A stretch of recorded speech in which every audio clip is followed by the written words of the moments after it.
বর্তমান সময়ে সোশ্যাল মিডিয়ার বদলতে রিলসের পিছনে আমরা ঘন্টার পর ঘন্টা দিয়ে দিচ্ছি, যার কারণে বেশ কিছু ইম্প্যাক্ট আমাদের উপরে পড়ছে। তার মধ্যে খুব উল্লেখযোগ্যভাবে বলতে হয়, আমরা বই পড়া কমিয়ে দিয়েছি।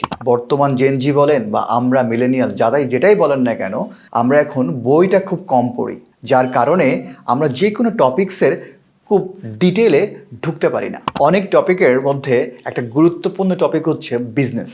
যেহেতু পেশাগত জায়গা থেকে আমি একজন বিজনেস কোচ, সুতরাং আমি আসলে অনেক বছর ধরে ভাবছিলাম এই বিজনেস শিক্ষাটাকে স্টার্ট আপ ফাউন্ডারদের কাছে বা নিউলি গ্র্যাজুয়েটদের কাছে আরও কতটা সহজ বা প্রাণবন্ত করা যায়। এই ভাবতে ভাবতেই আমি এই কমিকে এসে থামি, কারণ কমিক এমন একটা বিষয়, এটা হয় প্রাণবন্ত, এটা হয় ছবিযুক্ত, যার কারণে যে কেউ খুব সহজে গল্পের মধ্যে থেকেই একটি বিজনেস শিখতে পারে। কমিক শুধু মজার নয়, এটা একটা মিরর বলা যায়, যেখানে ডিসিশন, সাহস, ভয় একই সাথে আসতে পারে।